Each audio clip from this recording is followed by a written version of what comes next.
그때의 백성들이 그들의 아내와 함께 크게 부르짖어 그들의 형제인 유다 사람들을 원망하는데, 어떤 사람은 말하기를 우리와 우리 자녀가 많으니 양식을 얻어먹고 살아야 하겠다 하고, 어떤 사람은 말하기를 우리가 밭과 포도원과 집이라도 저당 잡히고 이 흉년에 곡식을 얻자 하고, 어떤 사람은 말하기를 우리는 밭과 포도원으로 돈을 빚내서 왕에게 세금을 바쳤도다.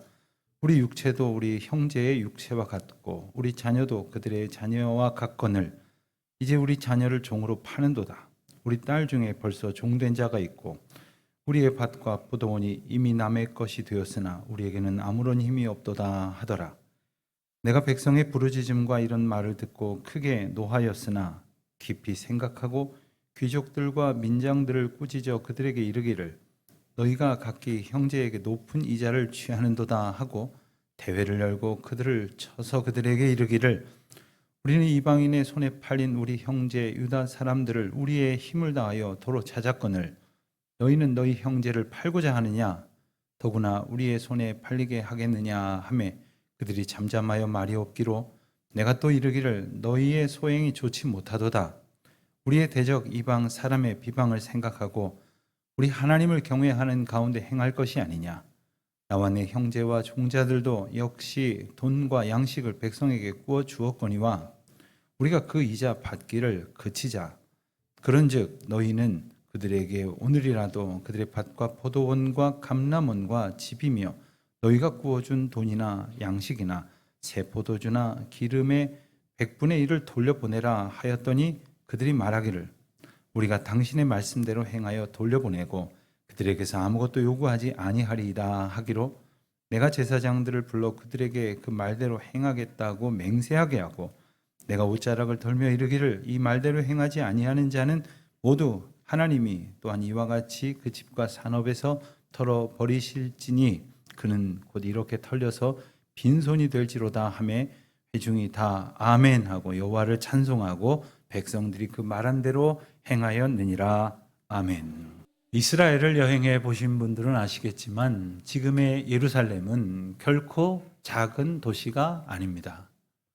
면적이 약 125제곱킬로미터 정도가 되는데 이게 어느 정도냐 하면 서초구 그리고 강남구, 송파구 전체를 합친 면적과 비슷합니다. 작지 않은 도시죠. 그렇지만 느헤미야 시대의 예루살렘은 그렇게 크지 않았습니다. 느헤미야가 앞장서서 재건한 예루살렘 성벽으로 둘러싸여진 그 면적은 약 1.3제곱킬로미터 정도 되는데 이건 또 얼마나 되느냐 하면 여의도의 절반보다 조금 작은 그런 크기입니다. 느헤미야서는 바로 그곳에서 일어난 이야기입니다. 잘 아시는 대로 느헤미야서의 중심되는 이야기는 무너진 성벽을 재건하는 일입니다. 그곳에 솔로몬 왕 때에 성벽이 세워졌었는데 바벨론이 남유다를 침공했을 때에 그 성벽이 다 무너져 내렸죠. 백성들은 포로가 되었지만 그래서 많은 사람들이 바벨론으로 끌려갔지만 그들은 독립을 쟁취할 능력이 없었습니다. 고향 땅을 수복하기 위해서 이렇다 할 노력을 기울이지도 못했습니다. 그렇지만 하나님께서는 하나님의 때에 하나님의 방법으로 일하셨죠. 페르시아의 고레스 왕의 마음을 움직이셔서 포로되었던 이스라엘 백성들을 고향으로 돌려보내도록 해주셨습니다. 그리고 그곳에 무너졌던 성전을 다시 세우고 그들의 믿음을 회복할 수 있도록 해주셨습니다. 하지만 성벽은 여전히 파괴된 상태였기 때문에 어수선했고 불안하기 짝이 없었습니다.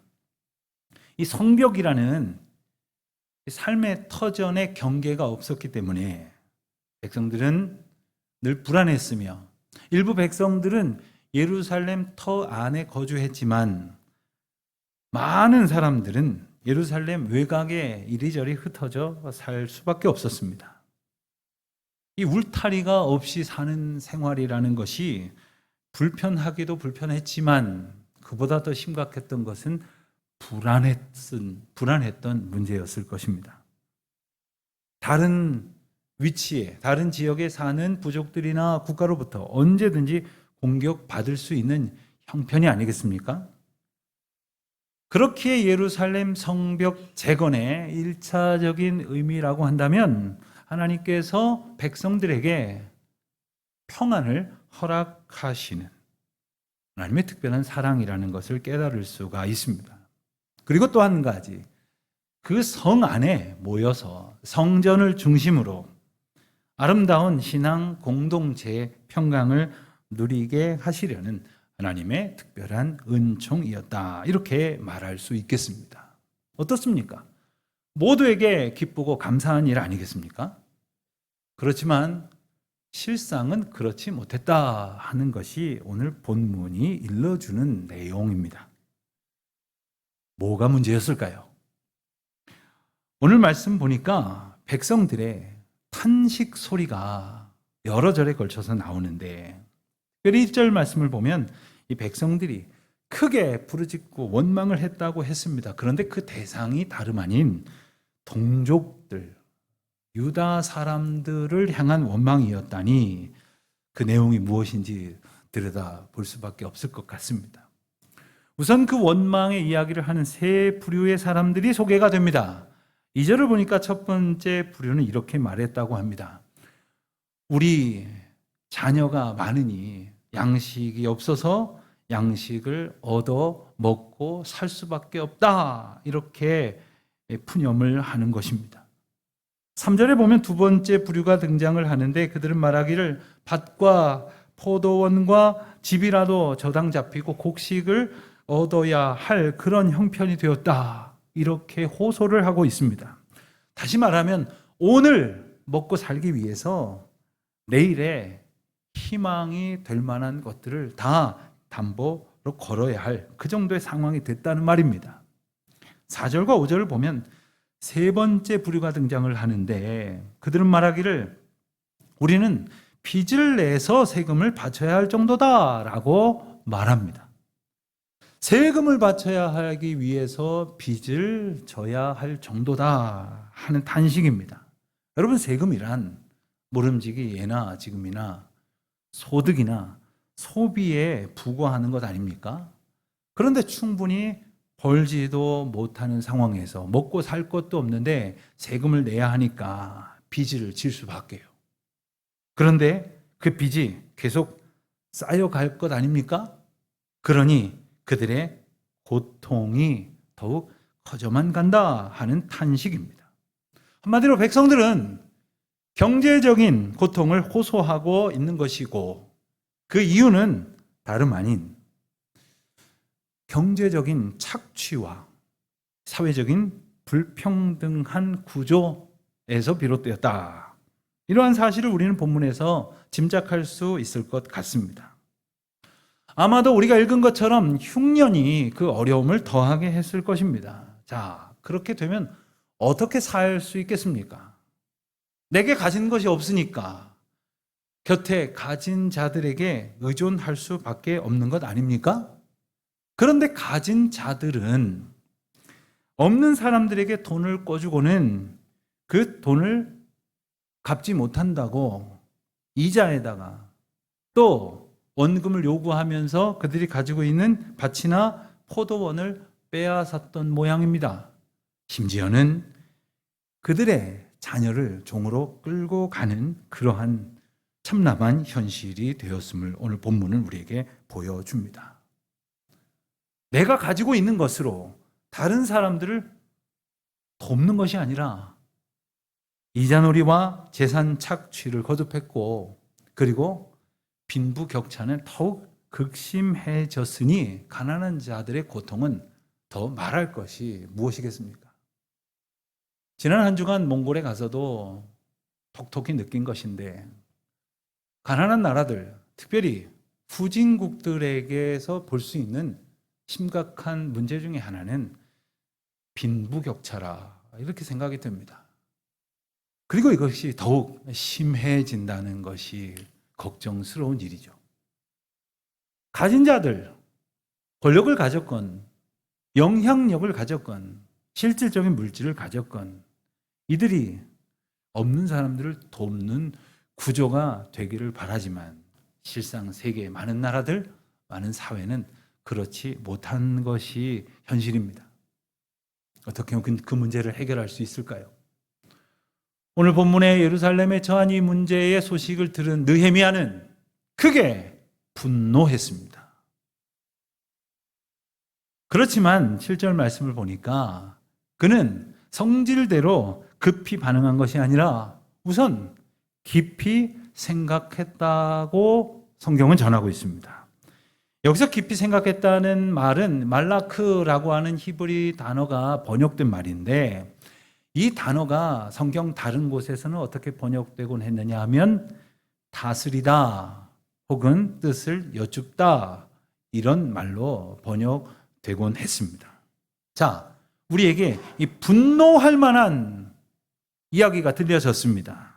그래서 그런 마음이 생겼다 할지라도 그러한 마음을 다스리고 하나님께 어찌하면 좋을지요? 라고 주님의 뜻을 여쭈어서 내 감정대로 반응하는 것이 아니라 나의 분노의 마음까지도 다스리시고 사용하시는 하나님의 인도하심에 따라 반응해야 한다 하는 것임을 우리가 알게 됩니다. 느헤미야는 그렇게 했습니다. 그래서 지도자들과 귀족들을 불러서 동족을 착취하는 것은 잘못이다 라고 분명히 꾸짖습니다. 동족을 도와야 할 때에 오히려 경제적으로 억압하는 것 옳지 않다라고 책망을 합니다. 그리고는 그들에게 명령을 합니다. 고리대금 악행을 즉시 중단하고 빼앗은 땅과 집과 포도원과 감람원을 돌려주라 이렇게 요구를 합니다. 뿐만 아니라 고리대금으로 취한 이익도 되돌려주라고 명합니다. 자, 여러분들이라면 이런 명령을 받았을 때 어떻게 하시겠습니까? 대답은 곰곰이 스스로에게 해보시고요. 성경을 보니까 놀랍게도 본문에 등장하는 지도자들과 귀족들은 느헤미야의 명령에 순종을 했습니다. 그들은 느헤미야 요구에 따라서 착취를 중단하고 그리고 명한 대로 모든 것을 되돌려주겠다고 약속을 했습니다. 느헤미야는 이 서약을 공식화하기 위해서 제사장 앞에서 맹세하게 했고 그리고 만약 그 약속대로 행하지 않으면 하나님의 심판을 받게 될 것이라고 다시 한번 엄중히 경고를 해둡니다. 다시 한번 여러분에게 묻겠습니다. 여러분이라면 이 장면에서는 어떻게 하시겠습니까? 백성들은 아멘이라고 응답을 했습니다. 그리고 하나님께서 이 일을 행하신 일에 대해서 감사하는 마음으로 찬양을 불렀습니다. 그리고는 약속한 대로 준행하였다 하는 것이 오늘 본문의 내용입니다. 여러분, 이 내용은 간단하지만 생각할수록 결코 이처럼 행하기가 쉽지 않은 이야기임에 틀림없습니다. 그럼 우리는 늘상 하나님의 공의에 합당한 나라를 우리는 기대합니다. 그렇게 되기를 바라고 그런 백성으로 살아야 하겠다는 생각을 합니다만은 우리가 그로 인하여 내놓아야 할 것이 있다면, 우리가 희생하고 수고해야 할 것이 있다면 아마 그렇게 순순히 반응하지만은 못할런지도 모릅니다. 하나님께서는 힘을 가진 자들에게 횡포와 착취가 아닌 섬김과 나눔으로 모든 공동체와 함께 더불어 살아갈 것을 요구하십니다. 그런데 이것은 대단히 중요한 신앙적 고백을 전제할 것을 요구합니다. 그것은 무엇이냐 하면 우리가 눈에 보이는 것, 가지고 있거나 가지기를 바라는 것이나 생각 속에만 있는 모든 것까지도 전적으로 하나님의 소유요, 하나님의 주권 아래에 있으며 어떤 것 하나도 하나님의 허락하심이 없으면 이곳에서 저곳으로 옮겨질 수 없다는 하나님의 주권에 대한 신앙적 고백이 전제되어야 한다는 사실입니다.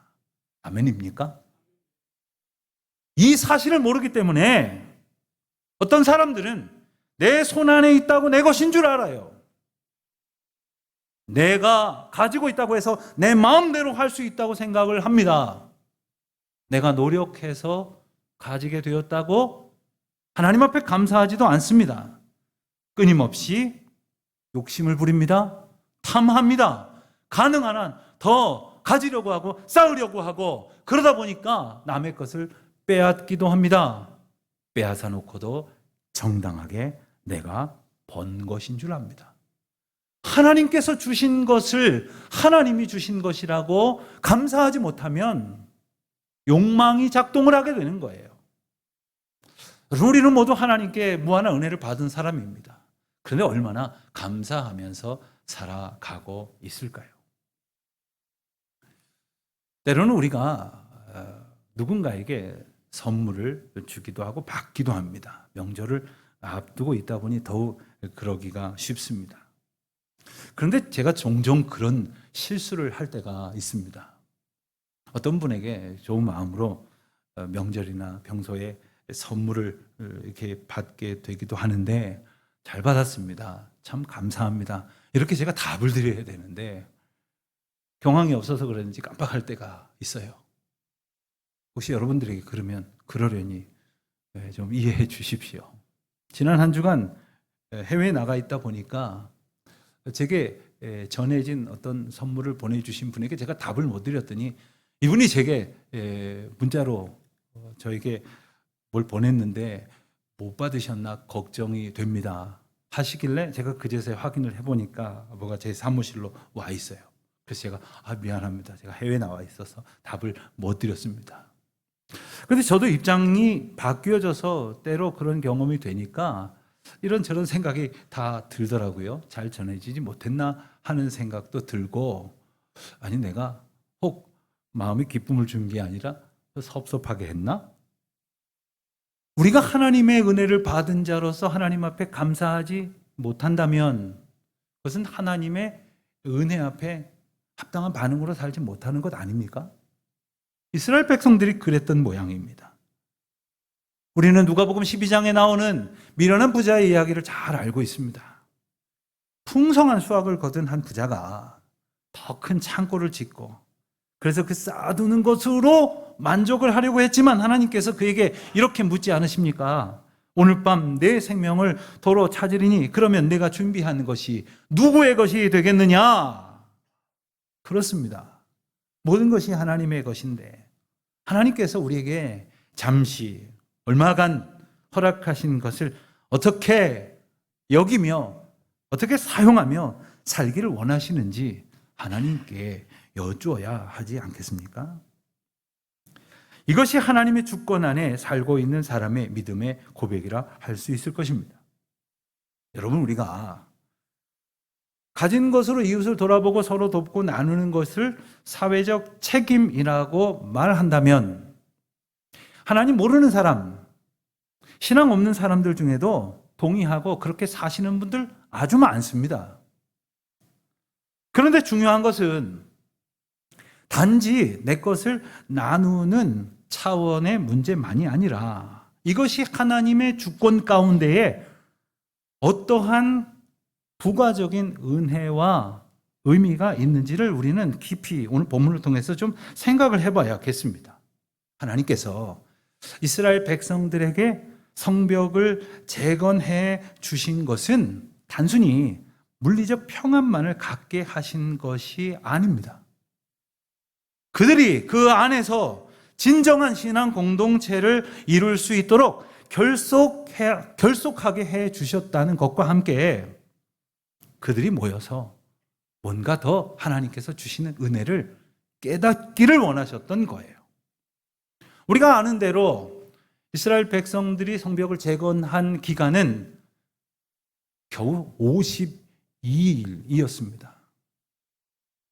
52일 만에 비록 여의도 절반 정도밖에 안 되는 면적이지만 그것을 쌓을 수 있는 것이 가능할까요? 아까 화면에서 보신 것처럼 우리 교회 굴착 공사에 사용되었던 그런 좋은 장비가 있었던 것도 아니고, 우리가 읽어왔던 것처럼 성벽 재건을 위한 노력을 둘러싼 거센 저항과 회방, 그리고 안팎으로 있었던 도전이 있었음을 우리가 잘 알지 않습니까?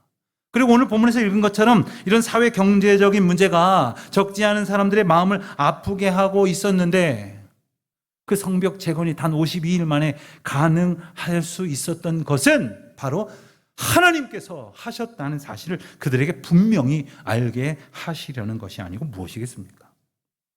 하나님께서 성벽으로 그들에게 온전한 신앙 공동체의 울타리를 세워주셨다면 그 안에서 그들이 해야 할 일이 있었습니다. 그것은 바로 하나님께서 주신 신앙 공동체에 합당하지 않은 것들을 무너뜨리는 일이었습니다. 그것은 하나님 앞에 바르게 신앙으로 순종하지 못하게 만드는 모든 사단의 공격이고, 그리고 우상의 유혹입니다. 골로새서 3장 5절 말씀을 보면 탐심에 관해서 말씀하신 끝에 탐심은 곧 우상 숭배다, 이렇게 말씀하시는 내용이 나옵니다.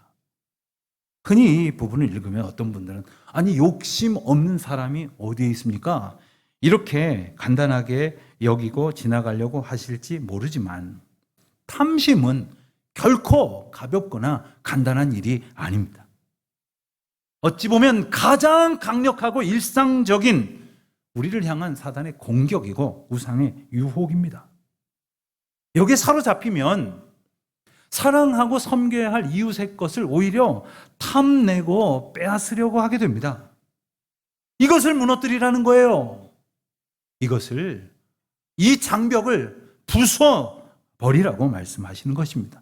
바로 그때 사랑이신 하나님의 사랑의 역사가 내 안에서 그리고 우리 가운데에서 일어나게 될 줄로 믿습니다. 어려움을 겪는 사람들을 돕는 것, 결코 아무나 할 수 있는 일이 아닐 것입니다. 그러나 그 일을 행하는 자에게 하나님의 거룩한 역사가 일어날 줄로 믿습니다. 지난 한 주간 몽골을 다니면서 동행했던 목사님들과 참 귀한 시간을 가졌는데, 이렇게 날수가 계속 되어지며 주일이 가까이 옴에 따라서 다들 설교 준비할 시간이 없는데 큰일입니다, 이런 이야기를 하다가 서로 본문이 어디입니까? 어떤 주제로 설교하시려고 합니까? 이런 대화를 나누고 저 또한 설교 준비한 내용들을 이렇게 소개를 하면서 이렇게 말했습니다. 본문이 이렇게 전했고 그리고 이러한 삶을 살아야 하지 않겠습니까? 라고 교우들에게 말하려고 하지만, 그렇다고 해서 이 말씀대로 욕망을 버리고 사랑과 섬김으로 나누려고 하실런지 잘 모르겠습니다. 그랬더니 한 분이 옆에서 말씀하시길, 그러게 말입니다. 전하면 뭐합니까? 그렇게들 살지를 않으니요, 설교할 맛이 안 나지요. 그랬더니 다른 분이 말씀하시기를, 그래도 하는 사람은 합니다. 그러니 전해야지요. 그렇습니다. 하는 사람은 합니다. 하나님의 말씀이 선포될 때 난 못해, 난 내 것이 더 중요해, 이런 분들도 계실런지 모르지만 성령의 감동에 의지하여 주님께서 나의 삶의 주인이심을 고백하는 이에게 하게 하시는 놀라운 역사가 있어질 줄로 믿습니다. 그래서 이 말씀은 바로 우리에게 주시는 말씀임을 고백하게 되는 것입니다. 여러분, 선한 일을 하는 그 귀한 분들이 어떻게 선한 일을 하시게 되는지 아십니까? 주님께서 주시는 선한 마음에서 출발하기 때문입니다. 성령께서 주시는 마음대로 살려고 하기 때문입니다. 하나님의 영이 우리 가운데에 임하셔서 하시는 일은 바로 이와 같은 주님 앞에서 온전한 신앙의 삶을 회방하는 장벽을 낮추게 하시는 일입니다. 욕망의 장벽들, 이웃을 사랑하지 못하고 나만 위하면서 살려는 이기심들을 부수고 허물고 낮추시는 그 귀한 역사는 과연 어떻게 일어나는 겁니까?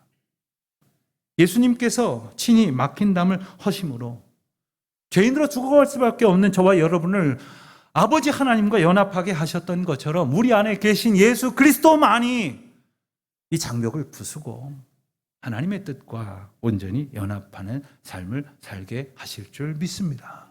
그 이름을 의지하십시오. 그 이름에 온전히 순종하십시오.